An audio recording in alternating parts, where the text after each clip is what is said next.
Assalamualaikum warahmatullahi wabarakatuh. Alhamdulillahi rabbil alamin. Wassalatu wassalamu ala asyrafil anbiya'i wal mursalin wa ala alihi wa sahbihi ajma'in.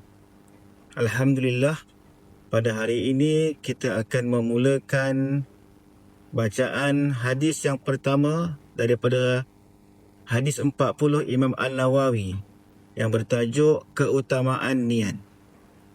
An Amiril Mu'minin Abi Hafsin Umar bin Al-Khattab radhiyallahu anhu qala sami'tu Rasulullah sallallahu alaihi wasallam yaqul innamal a'malu binniyat wa innamal likulli imri'in ma nawa faman kana hijratuhu ila Allah wa rasulihi fahijratuhu ila Allah wa rasulihi wa man kanat hijratuhu lid-dunya yusibuha aw imra'atin yankihuha fahijratuhu ila ma hajara ilaih.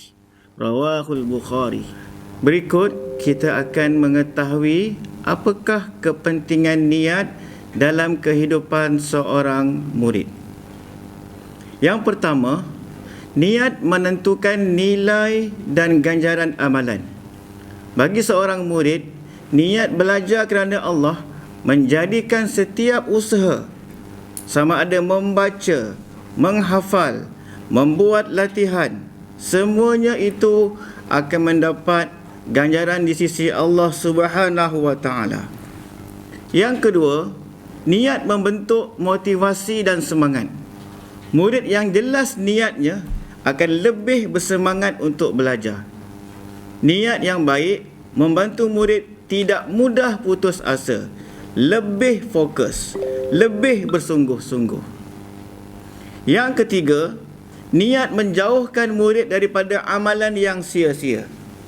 Hadis ini mengajar bahawa Allah melihat kepada hati, bukan hanya kepada tindakan. Innallaha la yanzuru ila suwarikum wala ila amwalikum walakin yanzuru ila qulubikum wa a'malikum.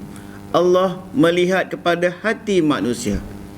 Murid dilatih supaya melakukan kebaikan tanpa mengharapkan pujian. Contoh, membantu rakan tanpa mengharapkan balasan.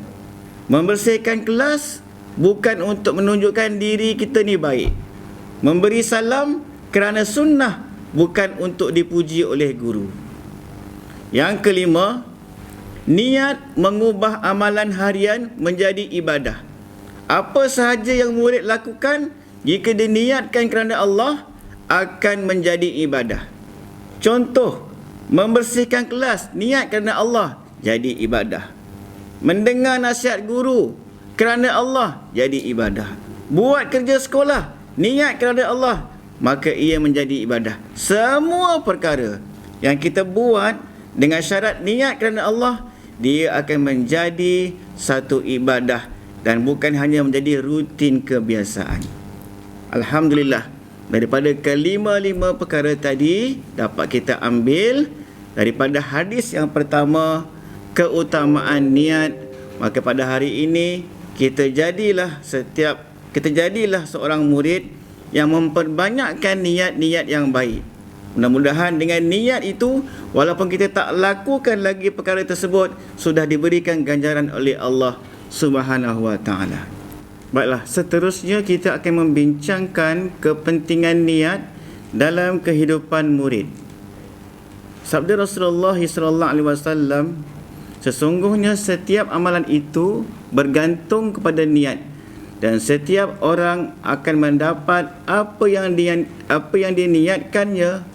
Dan hadis ini merupakan hadis riwayat Bukhari dan Muslim.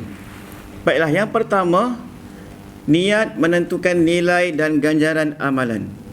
Bagi seorang murid, niat belajar kerana Allah menjadikan setiap usaha, sama ada membaca, menghafal, membuat latihan, hadir ke sekolah, akan dikira sebagai ibadah. Yang kedua, niat akan membentuk motivasi dan semangat. Murid yang jelas niatnya akan lebih bersemangat untuk belajar. Niat yang baik membantu murid untuk tidak mudah putus asa, akan lebih fokus, lebih bersungguh-sungguh. Dalam hatinya akan menyebut, ya Allah, aku belajar supaya menjadi orang yang berguna dan memberi manfaat kepada keluarga, agama dan masyarakat. Ketiga, niat menjauhkan murid daripada amalan yang sia-sia. Apabila seorang murid menjaga niatnya, dia akan mengelak daripada perkara yang tidak berfaedah, seperti bermain gadget yang berlebihan, ponteng kelas, meniru dalam peperiksaan. Dengan niat yang betul, murid akan memilih aktiviti yang membawa kebaikan. Keempat, niat akan melatih seseorang itu menjadi ikhlas. Hadis ini mengajar murid bahawa Allah melihat hati, bukan hanya kepada tindakan. Murid dilatih supaya melakukan kebaikan tanpa mengharapkan pujian. Contoh, membantu rakan tanpa mengharapkan balasan. Membersihkan kelas bukan untuk menunjukkan yang diri kita ni baik. Memberi salam kerana sunnah, bukan untuk dipuji oleh guru. Kelima, niat akan mengubah amalan harian, amalan rutin menjadi ibadah. Apa sahaja yang dilakukan oleh murid, jika diniatkan kerana Allah, akan mendapat ibadah. Contoh, menjaga kebersihan kelas, niat kerana Allah, jadi ibadah. Buat kerja sekolah, niat kerana Allah, jadi ibadah. Semuanya dengan syarat niat kerana Allah, bukan sekadar ikut-ikutan. Dia akan mengubah daripada rutin menjadi ibadah di sisi Allah Subhanahu wa taala. Alhamdulillah, mudah-mudahan hadis pertama ini, keutamaan niat, menjadikan diri kita ni sentiasa memelihara niat-niat yang baik dalam diri kita, dan jangan sekali-sekali melakukan perbuatan-perbuatan yang boleh membatalkan niat, seterusnya membatalkan pahala di sisi Allah Subhanahu wa taala. Mudah-mudahan memberi manfaat kepada kita bersama. Wabillahi taufiq wa hidayah. Wassalamualaikum warahmatullahi wabarakatuh.